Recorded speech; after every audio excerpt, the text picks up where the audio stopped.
Isang yellow sunny dress na hakap sa baywang ang isinuot ni Andrea.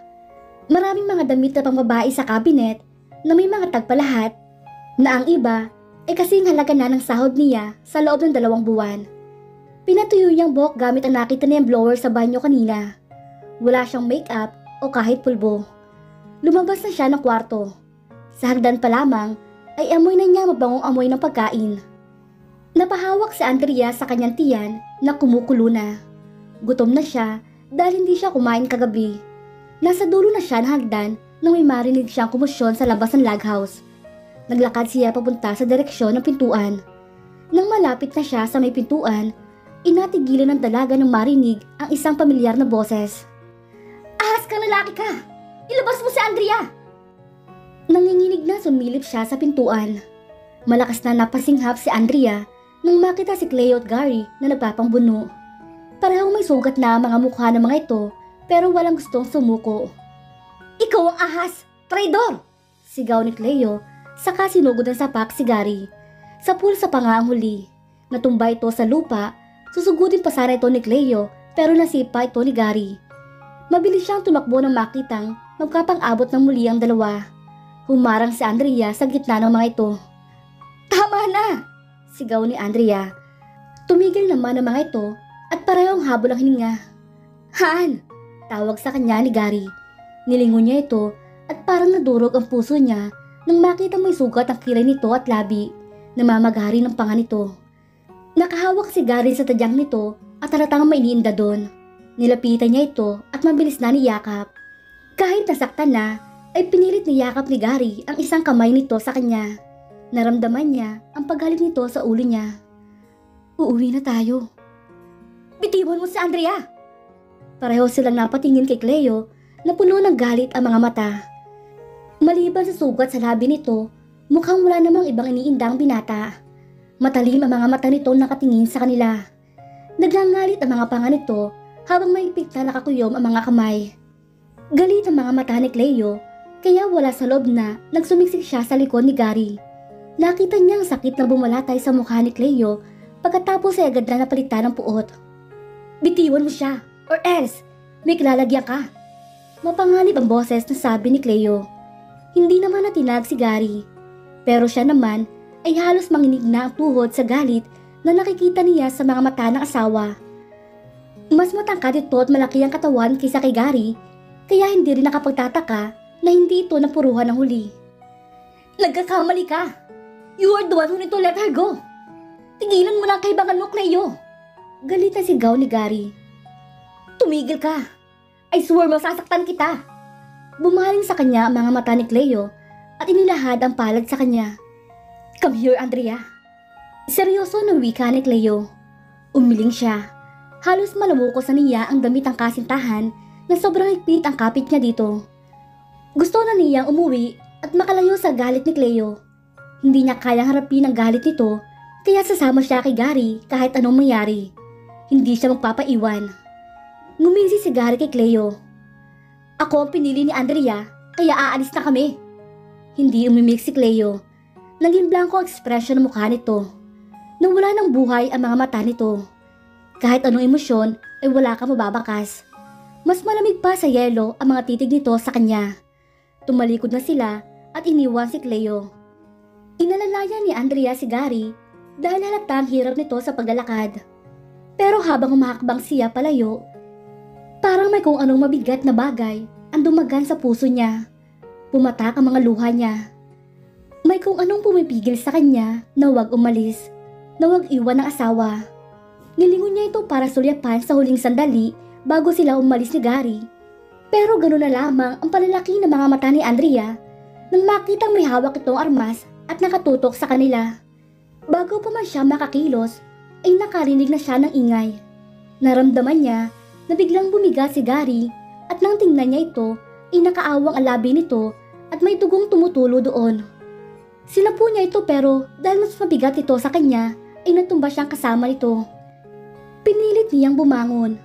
Nanginginig ang kamay na kinalong niya ang ulo ni Gary.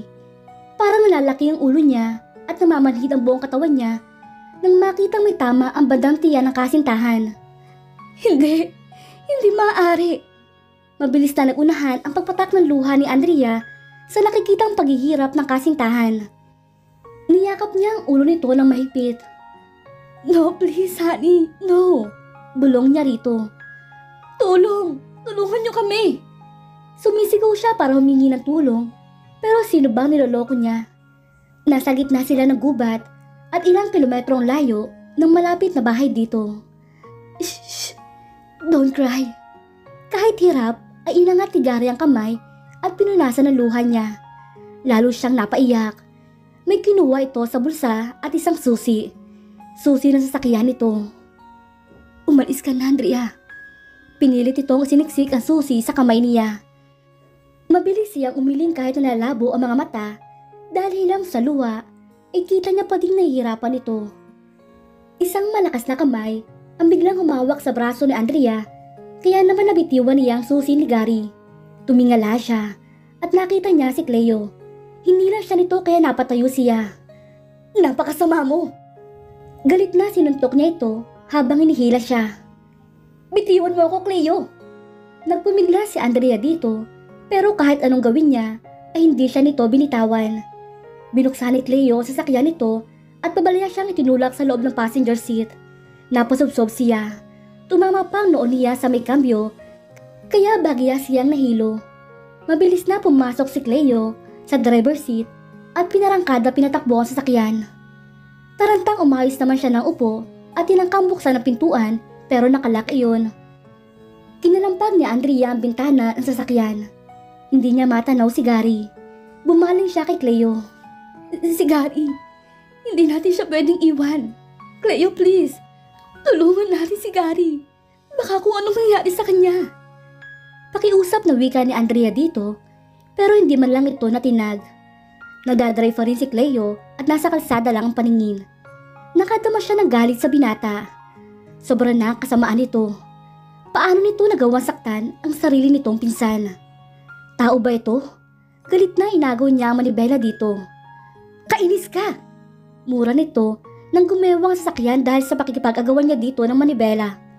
Malakas itong pumreno at bago pa sila mabangga sa isang puno. Galit na bumaling ito sa kanya pero hindi siya natatakot dito dahil mas lamang ang galit na nararamdaman niya kay Cleo. "Munti ka na tayong mapahamak, Andrea!" Buliyaw ni Cleo sa kanya. "Tinangka mong tapusin ang buhay ni Gary. Mabuti pang mawala na rin ako." Malakas sa sigaw niya rito. Kita niya kung paano nagdilim ang mukha ni Cleo. Hinampas ito ng paulit-ulit ang manibela habang mahina nagmumura. May kinuha ito sa compartment, isang syringe. Tinanggal nito ang takip ng heringgilya at walang sabing itinurok sa kanya. Nalaki ang mga mata ni Andrea na napahawak sa leeg niya na nasaktan. "Anong ginagawa mo?" Hindi na niya natapos ang sasabihin dahil nawala na siya ng malay. Halos maubos na ni Cleo ang bote ng alak na kanina pa niya tinutungga pero hindi pa rin namamanhid ang sakit na kanyang nararamdaman. Halos lunuri na niya ang sarili pero bakit ayaw mawala ng sakit?